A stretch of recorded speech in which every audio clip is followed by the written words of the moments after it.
Bonjour les élèves, j'espère que vous vous portez bien. Notre leçon de CE aujourd'hui porte sur le texte intitulé Le Père Noël, qui se trouve dans votre manuel de français mosaïque à la page 70.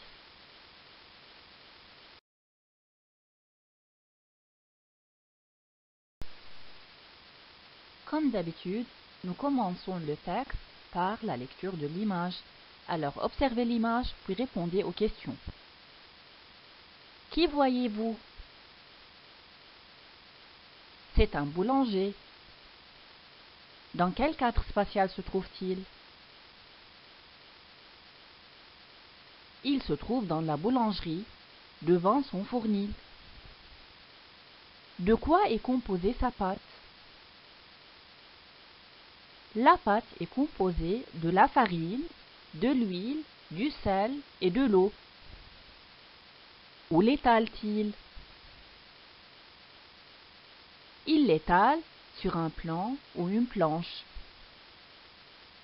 Comment le fournil fonctionne-t-il?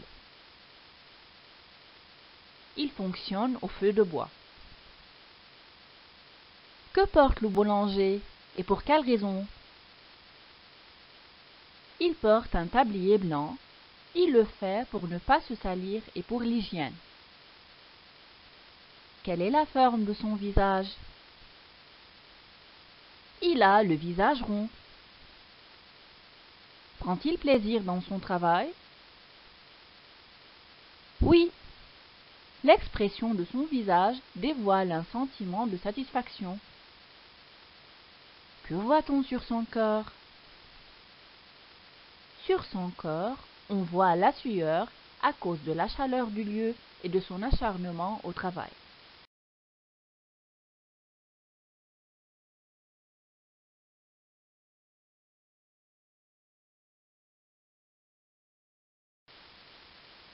Lecture magistrale du texte. De son fournil niché à l'angle de la rue Grand-Cerf et de la rue Taizon, le père Morel fait sortir chaque jour le meilleur pain de toute la région.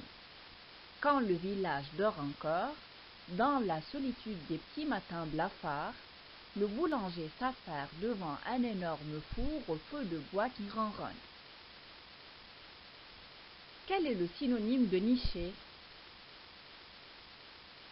Caché. Quel est l'antonyme de meilleur? Pire. Quel est le synonyme de blafard? Pâle. Quel est le synonyme de s'affaire? S'occupe. Quel est l'antonyme d'énorme? Chétif. Passons maintenant à l'étude linéaire de l'extrait. Première question. Quel est le personnage principal? Et quel métier exerce-t-il? Le personnage principal est le père Morel. C'est un boulanger. Où se trouve-t-il? Il se trouve dans son fournil du village, niché à l'angle de la rue du Grand-Cerf et de la rue Taizon. Quel est le temps de l'action? L'action se déroule au premier moment du matin, ce qui apparaît dans l'expression « quand le village dort encore ». Comment s'affaire-t-il devant son fournil? Il se tient debout et seul.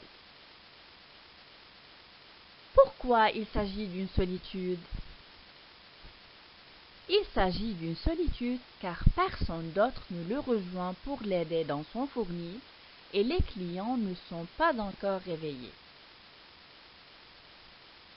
Quel est le temps verbal dominant? Justifie en relevant les verbes du texte.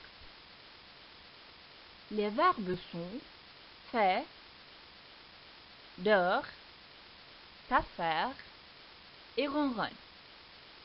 Alors le temps verbal dominant est le présent de l'indicatif. Quelle est la valeur du présent? C'est le temps de la description.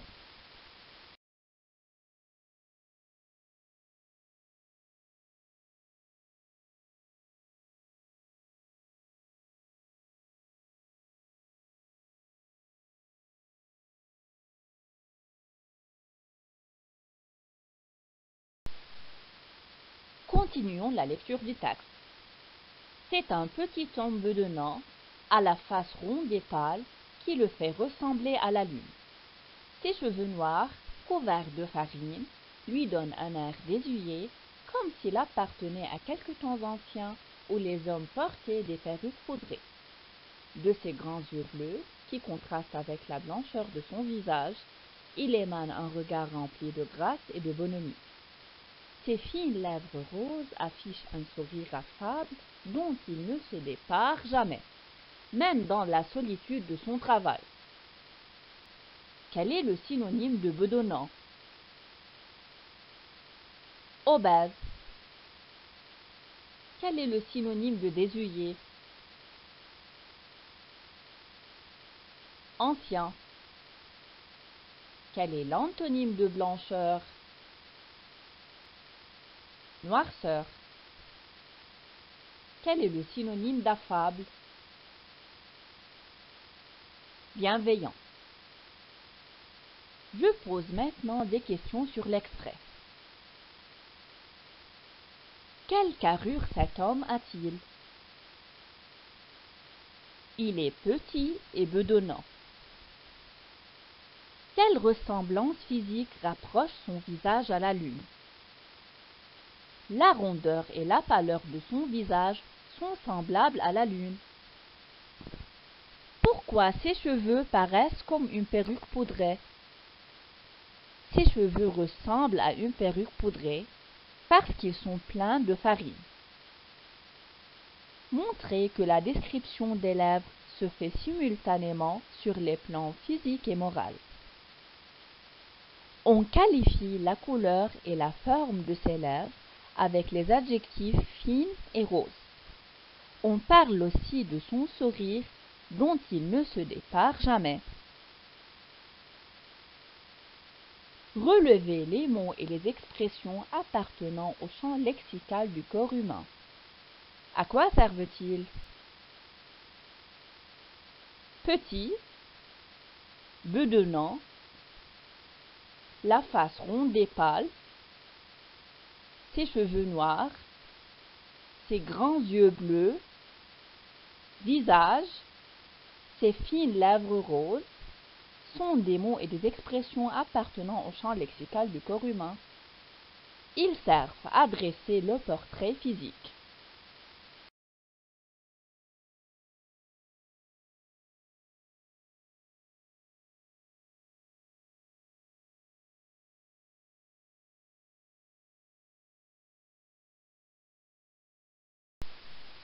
Et voilà la dernière partie du texte. Sous son maillot de corps, son buste ruisselle de sueur dans l'air étouffant de la cave, tandis que vigoureusement, il malaxe l'épaisse pâte blanche, façonne des petits pains ronds qu'il enfourne amoureusement. Quel est le synonyme de buste? La poitrine. Quel est l'antonyme de vigoureusement? Nonchalamment. Quel est le synonyme de malaxe? Pétri. Nous posons maintenant les dernières questions. De quoi le personnage est-il vêtu?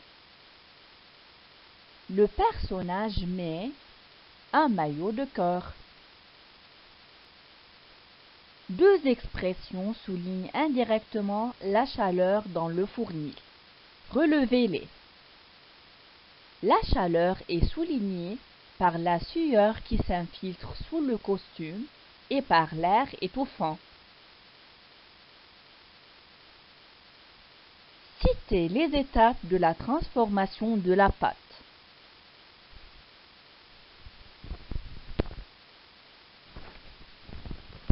Le personnage malaxe façonne, puis enfourne la pâte.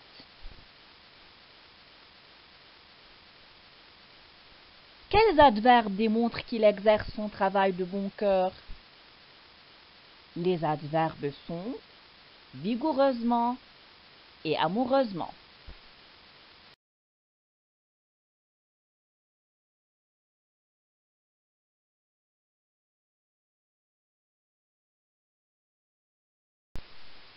Enfin, voyons les mots-clés du texte regroupés dans le tableau synoptique.